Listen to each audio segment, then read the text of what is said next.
அன்பான உறவுகளுக்கு வணக்கங்க. இங்கே பரீட்சை எழுதுறதுக்காண்டி ராஜி போகிறாங்க, மீனா அவங்க வேலை விஷயமா போகிறாங்க, இங்கே கோமதியுமே போகிறாங்க. அவங்களும் ஜாலியாக இருந்துட்டு வாடின்னு இங்கே புருஷங்கார அனுப்பி வைக்கிறாங்க. 3 பேருமே ஜாலியாக தாங்க போகிறாங்க. அதுவும் அவங்க மாமா வீட்டுக்கு போங்கன்னு சொல்லிடுறாங்க. மீனா அவங்க அம்மா அங்கேயும் நல்லா தான் கவனிக்கிறாங்க. ஸ்ட்ரிக்ட்டுன்னு சொன்னாங்க, ஆனால் நல்லா பார்க்குறாங்க. நல்லபடியாக பரீட்சை எழுதுறதுக்கு ரெடியாக இருக்காங்க. பார்த்தா இங்கே முத்துவேலுக்கு ரொம்ப வந்துடுதுங்க, பெயின் வந்துடுது. அதுக்கப்புறம் பார்த்தா ஐயோ என்னென்ன ஆச்சு அப்படி சொல்லிட்டு ஒரு கட்டத்துக்கு மேலே மயங்கி விழுந்துடுறாங்க. ஏன்னா இவர் சக்திவேல் பார்த்தீங்கன்னா எதிர்த்த வீட்டை பற்றி தான் கம்ப்ளைண்ட் பண்ணி பேசிக்கிட்டு இருக்காரு. அது தாங்க முடியாமல் முத்துவேல் கொஞ்சம் ஓவராகவே வந்துடுது. மயங்கி விழுந்த கையோட அண்ணே என்னென்ன ஆச்சு அப்படின்னு துடிக்கிறாங்க. அதுக்கப்புறம் ஆஸ்பத்திரி அள்ளிக்கிட்டு போகிறாங்க. கதிர் பார்த்தீங்கன்னா அவரால் தாங்க முடியல. அவருக்கு தானே உண்மை நிலவரம் தெரியும். என்னாச்சு அப்படின்னு வரதே போடா, என் அண்ணனுக்கு என்னன்னு எனக்கு தெரியும்டா. ஐயோ இப்போ பேசுறதுக்கு நேரம் இல்லை, அவருக்கு விடுங்க, வாங்க ஆஸ்பத்திரி போக அப்படின்னு சொல்லிட்டு தூக்கட்டே. நீ என்னடா தவிக்கிற, உனக்கு என்னடா அப்படி இப்படிங்க, எனக்கு இப்போ ஏன்னா நான் யார் அப்பதான் ப்ளீஸ் அப்படின்னு சொல்லல. சரி நீ வாயா அப்படின்னு சொல்லிட்டு கதிரையும் சேர்த்து அள்ளிக்கிட்டு போகிறாங்க. வேகமாக ஆஸ்பத்திரியும் கொண்டு போகிறாங்களா. என்ன ஆச்சு, இவன் என்ன துடிக்கிறேன், இருங்க ஒரு நிமிஷம் அப்படின்னு சொல்லிட்டு நம்ம கதிர் என்ன பண்ணுறாரு, ஓடுறாருங்க. ஓடி போயிட்டு அவங்க வீட்டில் போய் ஃபைல் எடுத்துகிட்டு வராங்க. என்ன எதுக்கு இவன் அப்படிங்கிற, என்னடா அது அப்படிங்கிற ஒரு கட்டத்துக்கு மேலே பொறுக்க முடியல. இங்கே பாருங்க அப்படின்னு சொல்லி காமிக்கிறாங்க. என்னது எங்கள் அண்ணனுக்கு இந்த நோய் இருக்கா அப்படின்னு துடிச்சு போகிறாரு. என்ன அண்ணேங்கிற அவர் அப்படியே அவருக்கு சுயநினைவே இல்லைங்க. அதுக்கப்புறம் அள்ளிக்கிட்டு ஆஸ்பத்திரிக்கு போகிறாங்க. என்ன ஆச்சு அப்படிங்கிற ரொம்ப அவருக்கு இதாகிடுச்சு. டெஸ்ட் பண்ணி பார்க்குறாங்க. இவங்களுக்கு உடனே பண்ணி ஆகணுங்க, ஆப்ரேஷன் பண்ணி ஆகணும் அப்படிங்கிறாங்க.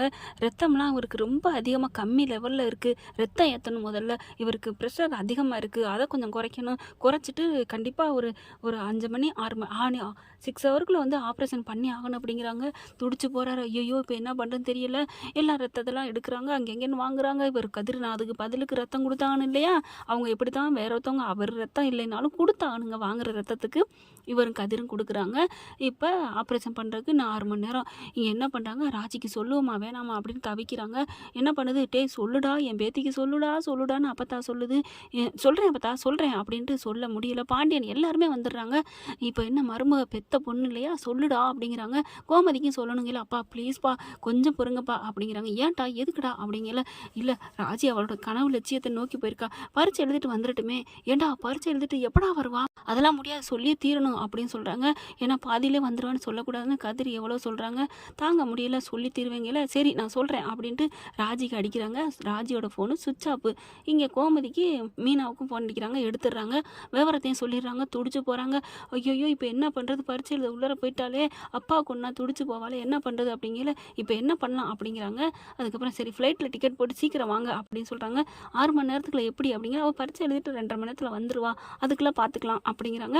அதுக்குள்ளே டிக்கெட் அரேஞ்ச் பண்ணுறாங்க, ஏற்பாடு பண்ணுறாங்க. இந்த பரீட்சை எழுதி முடிச்சுட்டு வெளியில் வருதுங்க ராஜி. அப்படியே அழுதுக்கு நிற்கிறாங்க. இங்கே மீனாவும் கோமதியும் என்னாச்சு ஏன் அழுகுறீங்க, எதுக்கு அழுகுறீங்க அப்படின்னு ராஜி துடிக்க. இந்த மாதிரி நிலவரத்தை சொல்ல, ஏன் இப்படி என்னை சொல்லியிருக்கலாம்ல, நான் பரீட்சை எழுத வந்திருப்பில்ல, எப்படிமா நீ வர முடியும், உள்ளுக்குள்ளே போயிட்டு இல்லை அப்படின்னு சொல்லிட்டு சரி சீக்கிரம் வா அப்படின்னு சொல்லிட்டு அங்கேருந்து டாக்ஸியை பிடிச்சி ஏர்போர்ட்டுக்கு போயிட்டு வண்டியை பிடிச்சி ஃப்ளைட்டை பிடிச்சி வந்துடுறாங்க.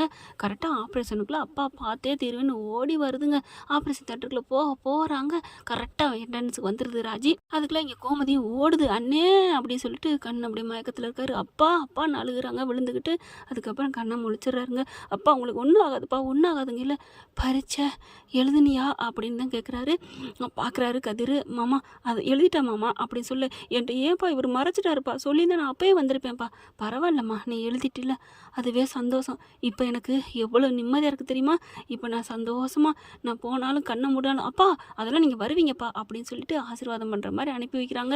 அப்பத்தா வந்து அவ்வளோ ஆசீர்வதிக்குது. நான் பெத்த தாய் சொல்கிறேன், நீ வருவையா.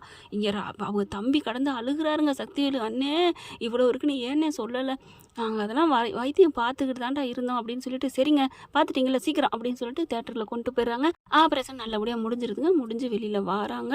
வெளியில் வந்து சக்ஸஸ்ங்க, சூப்பருங்க, இனிமேல் உங்களுக்கு ஒன்றும் இல்லை, உங்கள் அண்ணனுக்கு ஒன்றும் இல்லை அப்படின்னோன்னு அண்ணேன்னு சந்தோஷம் தாங்க முடியல.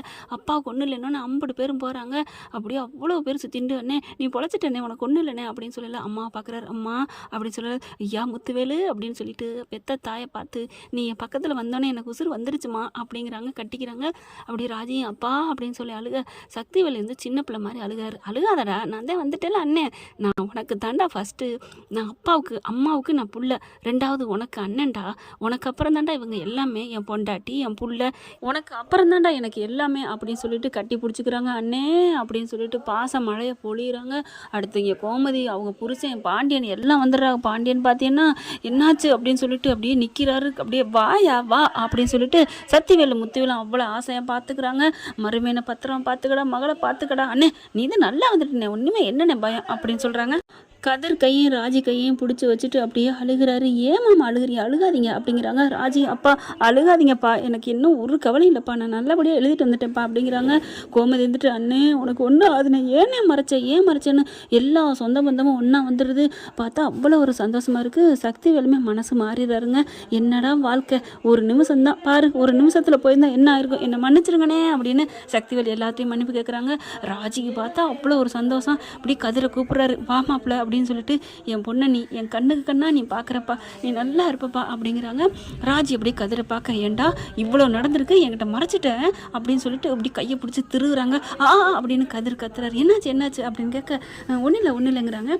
நான் தான் கிள்ளுனேன் அப்படின்னு ராஜி சொல்ல, ஏய் என்னடி என் பேரை நான் கிள்ளுற அப்படின்னு அம்பத்தா வந்து கத்த, பின்ன என்ன எதையுமே சொல்லாமல் இருந்திருக்கான், திருட்டுத்தனமாக கூப்பிட்டு போயிருக்கேன், ஏன் அப்பாவுக்கு முடியல என்கிட்ட சொல்கிறது இல்லையா அப்படின்னு ராஜி கத்துறாங்க.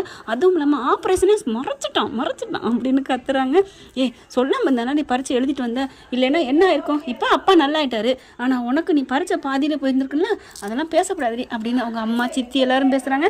ஓகே ஃப்ரெண்ட், பார்க்கலாம் என்ன நடக்குதுன்னு. இப்படி போனால் நல்லா தானே இருக்கும். இந்த பற்றி உங்களுக்கு பிடிச்சிருந்துச்சுன்னா உங்கள் பொண்ணான கையால் ஒரு லைக்கை போட்டு சப்ஸ்கிரைப் பண்ணிடுங்க. Thank you friends. இந்த வீடியோ உங்களுக்கு பிடிச்சிருந்தா தயவு செய்து லைக் பண்ணுங்க. இன்னும் அப்டேட்ஸ்க்காக சேனலை சப்ஸ்கிரைப் பண்ண மறக்காதீங்க. நம்ம கிட்ட இருக்க எல்லா சேனல்ஸோட லேட்டஸ்ட் வீடியோ அப்டேட்ஸ்க்காக மேல ரைட் சைடுல காட்டுற லிங்கை கிளிக் பண்ணி வாட்ஸ்அப் குரூப்ல ஜாயின் பண்ணுங்க. உங்களிடம் விடைபெறுவது நான் உங்கள் மெஹர்.